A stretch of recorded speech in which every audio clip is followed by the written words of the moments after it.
Hello everyone, this is doctor Jeevesh Yadav. तो according to NCSM syllabus हम लोग अदक तंत्र विधि विधेयक पेपर के मोस्ट इम्पोर्टेंट जो 37 टॉपिक हैं वो अपन कवर कर रहे थे, और उसी को ही कंटिन्यू करते हुए आज की क्लास में हम लोग बात करेंगे टॉपिक नंबर 33 के विषय में।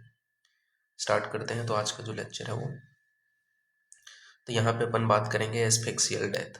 ठीक है, क्या होता है एस्फिक्सियल डेथ, इसके इम्पोर्टेंस है, मेडिकलिकल इम्पोर्टेंस तो यहाँ पे आपको बताया गया है कि यह एक प्रकार का श्वास अवरोध है जिसमें वायु प्रवेश मार्ग में किसी भी कारणवश भौतिक अवरोध उत्पन्न हो जाता है। तो ये क्या है, एक प्रकार का श्वास अवरोध है जिसमें वायु प्रवेश मार्ग में किसी भी कारणवश भौतिक अवरोध उत्पन्न हो जाता है। इसके अलावा किसी भी व्यक्ति का दम घोटना की प्रक्रिया से मृत्यु कराती है। ठीक है, तो किसी भी व्यक्ति के दम घुटने की प्रक्रिया से मृत्यु कराती या कर देने से श्वास अवरोध की प्रक्रिया को ही अपन एस्फिक्सियल डेथ कहते हैं। इसमें आपका बताया गया है कि वायु के प्रवेश मार्ग में अवरोध उत्पन्न कर वायु को फुसफुस में जाने से रोक देने के फलस्वरूप मृत्यु हो जाती है। तो क्या होता है, वायु के प्रवेश मार्ग में अवरोध उत्पन्न कर वायु को क्या है आपके लंग्स में जाने से रोकने के कारण मृत्यु यानी कि डेथ में जो पेशेंट है वो पहुंच जाते हैं। कॉजेस के बारे में बात करते हैं तो क्या कॉजेस हैं या निदान है, तो मैकेनिकल ऑब्स्ट्रक्शन टू एयरवे यानी कि वायु में यांत्रिक अवरोध या रुकावट उत्पन्न होते हैं। अब ये आपको जैसे देखने को मिलेगा, तो कंप्रेशन ऑफ नेक, तो पहला क्या होता है, जो नेक है उसमें कंप्रेशन आपको देखने को मिलेगा, जैसे हैंगिंग के कारण या स्ट्रेंगुलेशन के कारण यानी कि फांसी या गला घोटने के कारण। ठीक है, तो गर्दन जो है दब जाता है।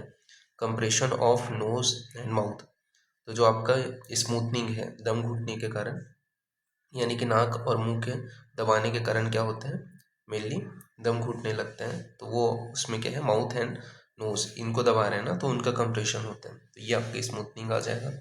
इसके अलावा कंप्रेशन ऑफ चेस्ट, ठीक है, तो ट्रोमेटिक एस्फिक्सिया, तो क्या होता है, कई बार छाती के दब जाने के कारण, ट्रोमा के कारण जो है श्वास अवरोध होता है, ये यहाँ पे बताया गया।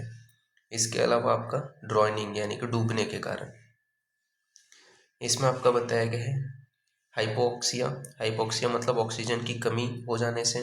इसके अलावा पल्मोनरी एम्बोलिज्म यानी कि ब्लड क्लॉट, ठीक है, ड्रॉइनिंग के बारे में बताया गया यहाँ पे। उसमें क्या क्या होता है, हाइपोक्सिया यानी कि ऑक्सीजन की कमी से पल्मोनरी एम्बोलिज्म का फॉर्मेशन हो जाता है, कैपिलरी कोलैप्स ऑफ लंग्स, तो लंग्स जो है उसमें कोलैप्स हो जाते हैं। Pathological condition developed in respiratory tract, ठीक है, तो ये सारी चीज़ें ड्रॉनिंग के कारण मृत्यु का कारण है। ठीक है, फिर इसके बाद में बात करते हैं स्टेज ऑफ एस्फिक्सिया।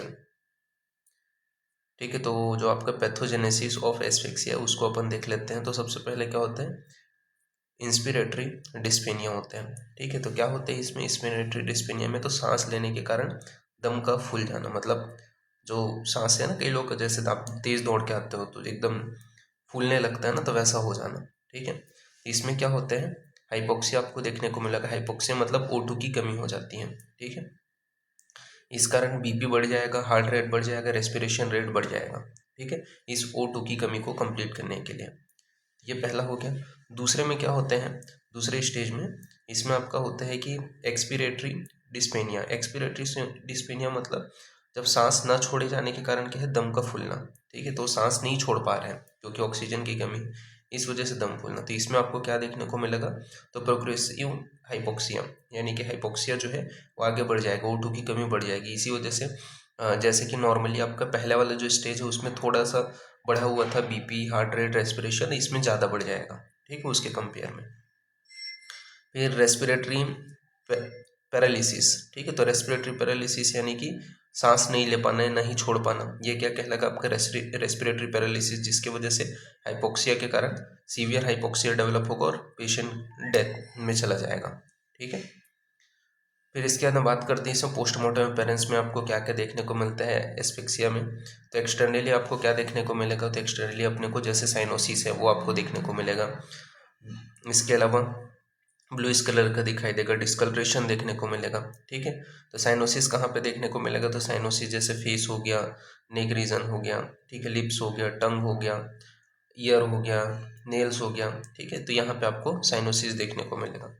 इसके अलावा पेटिकियल हेमरेज देखने को मिलेगा। तो पेटिकियल हेमरेज में जैसे क्या होता है, जो छोटे छोटे गोले या गोल जो है भूरे या बैगनी रंग के जो थक्के हैं वो त्वचा में के अंदर जम जाते हैं, ठीक है। मतलब सॉरी, अंदर रक्त स्राव होने के फलस्वरूप छोटे से नेत्र में बन जाते हैं, सॉरी छोटे से क्षेत्र बन जाता है, ठीक है। तो उसे अपन क्या बोलते हैं, हेमरेज वाले एरिया। तो वो आपको देखने को मिलेगा, ये एक्सटर्नली आपको देखने को मिल रहा है।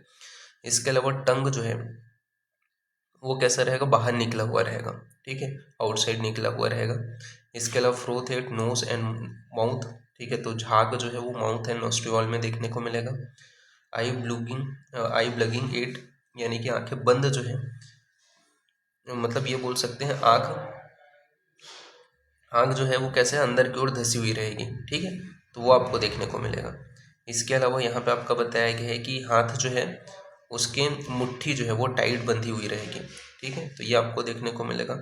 इसके अलावा जो मलमूत्र है उसका दिखाई देना, मतलब incontinence of a urine and faecal, ठीक है। तो ये चीज़ें आपको देखने को मिलती हैं एक्सटर्नली। अब इंटरनली अपन बात करते हैं तो जैसे कंजेशन देखने को मिलेगा ऑक्सीजन की कमी के कारण, कहाँ पे, ब्रेन में, ठीक है। इंटरनल जो आपके विसरस हैं, ठीक है, उसमें आपको देखने को मिलेगा। और इसके अलावा राइट चैम्बर ऑफ हार्ट जो है वो फुलफिल रहेगा, ठीक है। लंग्स में कंजेशन आपको देखने को मिलेगा। जो bloody froth excluded on a seizing the cut section, ठीक है। तो ये चीज़ यहाँ पे आपका बताया गया है, ये आपको देखने को मिलेगा। तो कटा हुआ जो भाग है उसको दबाने पर खूनी जो झाग है वो निकलेगा, तो ये आपको देखने को मिलता है। फिर टाइप ऑफ एस्पेक्सिया, तो एस्पेक्सिया डेथ जो है उसके टाइप बताए गए हैं। एक तो आपका हैंगिंग होता है जिसको अपन सामान्य भाषा में फांसी बोलते हैं। एक होता है स्ट्रेंगुलेशन जिसको अपन गल घोटना बोलते हैं। एक होता है सफोकेशन जिसको अपन घोटना बोलते हैं। और एक होता है ड्रॉइनिंग, ठीक है, यानी कि डूब के जो मर जाते हैं उसको अपन बोलते हैं, ठीक है। तो ये यहाँ पे आपका बताया गया है, इसको आपको ध्यान में रखना है। इसका जो पासवर्ड है ना वो मैं ऐसा ही सेम कैपिटल में आपको डी लिखना है और बाकी स्मॉल में डेथ लिखना है। तो ये PDF ओपन होगा। ओके, तो अभी के लिए इतना ही। नेक्स्ट क्लास में हम लोग आगे कंटिन्यू करेंगे, ठीक है। तो फिर थैंक यू क्लास।